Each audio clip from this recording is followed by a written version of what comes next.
Hello, this is Matt Pullin, and this is another YouTube chess video. It's part of my Stonewall Legacy series. And today we are going to talk about the mainline Stonewall with 5 bishop to d6.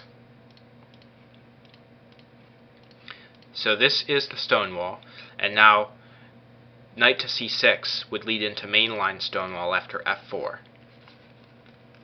And let me discuss this pawn capture on d4. Black should usually not capture on d4 unless he has a very clear reason to do so. The reason is, after e takes d, white has improved his position a lot. He's got the half-open e file, which will give him more control over e5.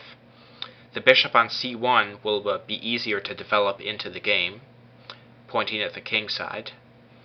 The weak pawn, the backward pawn on e3, has been removed. So white usually likes to see black capture with the pawn on d4. But in this variation, bishop to d6, he does not want to see black capture on d4, and I will show you why. This particular move order with the knight on f6 and the bishop on d6 is very annoying for Stonewall players because it discourages pawn to f4. The point being, pawn takes pawn, and now if the correct e takes, then it loses a pawn because the f4 pawn is undefended. So the positionally correct e takes loses material here, so white needs to capture this way. So what can we say about this? This Slav exchange structure, but white has the pawn on f4, and he's got this knight on d2, which is inferior to the knight being on c3. So what's the best plan for black? Well, in my opinion, black should trade off the bad bishop on c8 for white's strongest piece, the bishop on d3, which is often involved in mating nets on black's king side. So I recommend bishop d7 in this position, and now after white plays knight f3, a6, castles, castles. And now if knight to e5, then we see black's idea, bishop to b5, trading off this strong bishop on d3 for black's bad bishop on b5. And white can't really do anything about it because the rook on f1 is behind the bishop, so this trade is almost forced. And this is a position where I like black's game because he has a lot of space on the queen side. It's not clear how the bishop at c1 and the rook on a1 are going to get in the game. White will probably be in big trouble on the c file after black moves rook f8 to c8 quickly. So the only real good thing about white's position is that he has this minority attack. Not right now, but in the near future, to play f4, f5 with the point of trying to create a weakness in black's pawn chain and attack it. So white does have a plan in this position, the minority attack, but I prefer black a lot because he has space on the queen side and a plan to get his pieces there and attack on the c file very quickly. So this is a game that I would want to avoid if I were a Stonewall player, which is why the move order with 5 bishop to d6 is so annoying, because you can't play f4 unless you want to reach that kind of a middle game.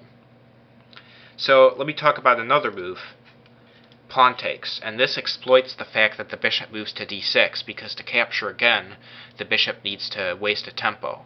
And this gives white the reversed color version of something called the Mehran Defense.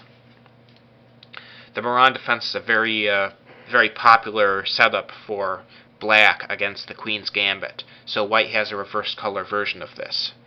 And in response to the loss of time, black has 2 center pawns, the e pawn and the d pawn, whereas white's center is laid back. So black will probably gain some space in the center, and white will need to offset this by playing for either c4 or e4. So there's the Mehran. I'm also going to talk about another possibility here if you don't want to play the Mehran, although I think the Mehran is theoretically the best that white has in this position. knight gf3 goes into a Colle System. And the Colle System is a quiet queen-pawn game. It's more passive than the Stonewall or the Torre, but white manages to get his pieces into play.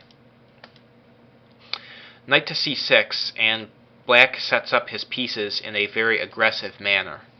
So we'll see later some of the plans that are involved in the Colle System aren't effective here. Now, let's say black plays e5 right away. Well, after pawn takes on e5, knight takes, bishop takes, knight f3, bishop c7. Black just has more control over the center here because of his pawns on d5 and c5. So capturing on e5 just leaves black with more space. When black plays e5, white should capture on c5, and then counter with the pawn to e4, creating the tension between e4 and d5. So this is white's response if black plays pawn to e5. And this sort of game is kind of equalish, but both sides can pursue their plans. So let's say black plays the calmer castles here.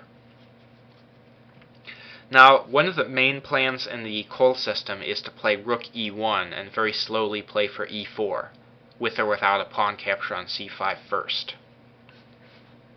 In this position, I don't like rook e1 for white, because of the move e5.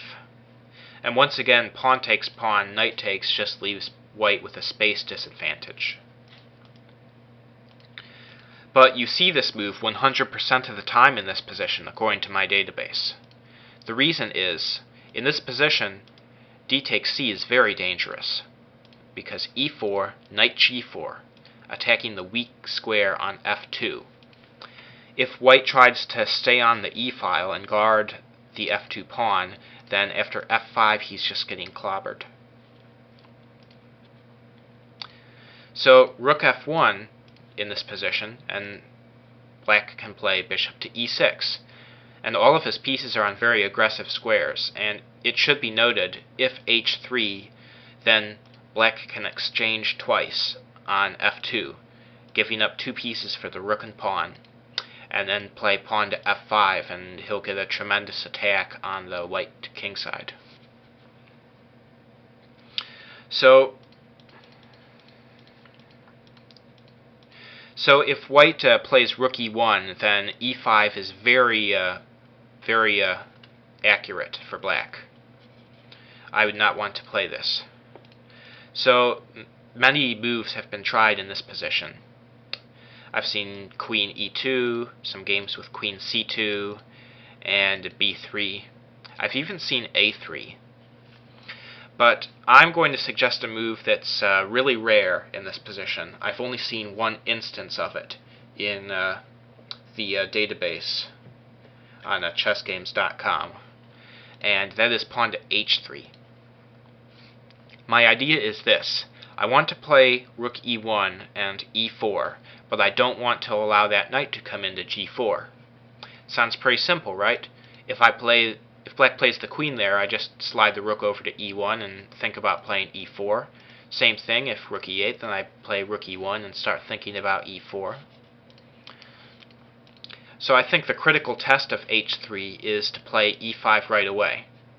And again, we know not to play here, so captures on c5, pawn to e4. And in this position, I suggest the cunning retreat, bishop to b6. The point is this. White should play a move like queen c2, or maybe b4, something like that. And it'll lead to a sort of quiet position where both sides can pursue their middle game plans. The trap is queen e2, and this lands white in a lot of trouble after knight to h5. The threat is knight to f4, and if white guards it by by revealing his bishop, then knight to g3 wins an exchange because of the pin. And if white gets out of that pin, then knight to f4, and white will lose a piece. So queen e2 is a very bad move in this position, but this looks much safer with the idea of just playing rook e1 and b4 to gain space on the queen side, etc. Well, I hope I gave you some new ideas in the Stonewall after bishop to d6. I suggest you either play a Mehran or play the Colle system. Well, thank you for watching, and talk to you next time.